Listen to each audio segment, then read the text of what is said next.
আজকে general hospital Kurigram মিজিলস ওয়ার্ডে 9 জন হামের রোগী ভর্তি আছে। দিন দিন হামের সংখ্যা বেড়েই চলছে। হয়তোবা অনেক গরম জনিত কারণে এই রোগ বাড়তে পারে। আগে ছোট বাচ্চাদের বেশি এই রোগ দেখা দিত, কিন্তু এখন বড় রোগীরাও, বড় মানুষদেরও এই রোগ হচ্ছে।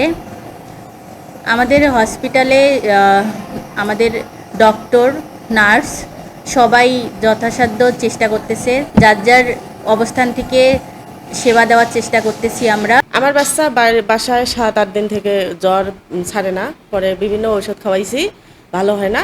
তারপর এখানে কুড়িগ্রাম শিশু বিশেষজ্ঞ ডাক্তারকে দেখাইছি, পুলক সরকারকে। উনি তারপর আমাদেরকে টেস্ট দিল। এই যে টেস্ট করার পর দেখলাম যে হাম রোগ ধরা পড়ছে, নিউমোনিয়া হাম। তারপর এখানে গত বৃহস্পতিবার ভর্তি করাইছি।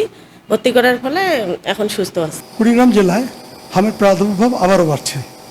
মাঝে কয়েকদিন এই হাম রোগীর সংখ্যা কমে গিয়েছিল এই আইসোলেশন বিভাগে। আজ এই আইসোলেশন বিভাগে প্রায় 10 জন হামের রোগী এখানে চিকিৎসা নিচ্ছে। এখানে ছোট এবং বড় সমান সংখ্যক প্রায় রোগী ভর্তি হয়েছে। গত 24 ঘন্টায় প্রায় 4 জন হামের রোগী এখানে ভর্তি হয়েছে। সময় যত যাচ্ছে আসলে হামের প্রাদুর্ভাব যেন আবারও বাড়ছে। স্থানীয় বিশিষ্ট ডাক্তার অজয় কুমার রায় আমাকে বলেছেন যে এবারকার যে হামের প্রাদুর্ভাব এটি সারা বছরই থাকবে, এটি কমার সম্ভাবনা নাই। কারণ বিগত 2 বছর ধরে যে হামের যে টিকা দেওয়ার কথা সারা দেশে, সেটি হয়নি বলে পুরোপুরি নির্মূল হওয়ার সম্ভাবনা খুবই কম। তবে কখনো বাড়বে, কখনো কমবে।